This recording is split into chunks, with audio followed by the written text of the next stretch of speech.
Les océans représentent le plus grand espace habitable de la planète. Ils recouvrent plus de 70% de la surface du globe et contiennent 97% des réserves d'eau mondiale, soit 1,335 milliard de kilomètres cubes d'eau, ce qui correspond à une baignoire de plus de 1100 km de côté.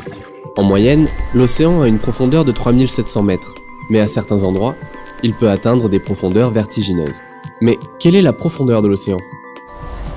À sa surface, l'océan abrite de nombreuses espèces animales et la quasi-totalité des mammifères marins. C'est la zone épipélagique. La baleine bleue vit généralement à une profondeur de 100 mètres, dans une zone où la lumière du soleil permet encore un foisonnement de vie et de nourriture. À partir de 200 mètres, les rayons du soleil diminuent peu à peu. Nous entrons dans la zone crépusculaire, où les végétaux privés de photosynthèse ne peuvent plus se développer.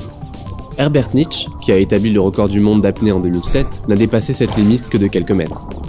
C'est seulement 100 mètres plus bas, à 332 mètres, qu'est fixée la limite de plongée en bouteille.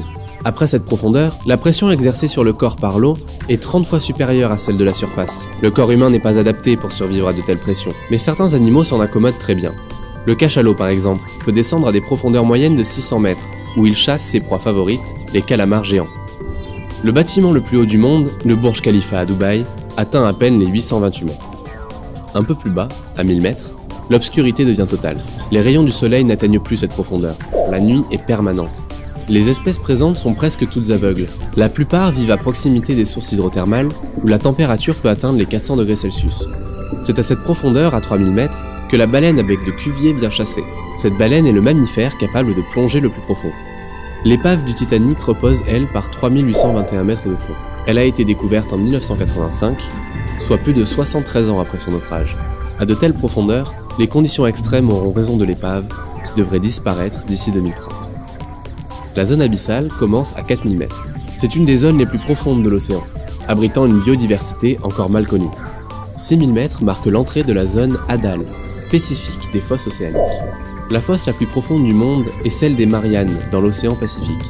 Le mont Everest, la plus haute montagne de la Terre culminant à 8848 mètres, pourrait y tenir en entier, et il resterait plus de 2000 mètres de profondeur avant d'atteindre le fond de la fosse. En 2012, le réalisateur James Cameron a mené une expédition au point le plus profond du globe, Challenger Deep. Il a atteint la profondeur de 10 828 mètres à l'aide d'un sous-marin monoplace. Mais le cinéaste n'a pas pour autant battu le record, toujours détenu par le Suisse Jacques Picard. Il a réussi en 1960 l'exploit d'atteindre 10 916 mètres, le fond de Challenger Deep, avant qu'une fissure sur son hublot ne l'oblige à regagner la surface. Depuis, des robots autonomes ont été envoyés pour étudier cette région reculée de l'océan, découvrant à chaque exploration de nouvelles espèces animales inconnues. Selon les dernières estimations, nous ne connaîtrions que 5 à 10% des profondeurs marines. Depuis 1969, 12 personnes ont foulé le sol de la Lune, alors que 3 seulement ont touché le fond des océans.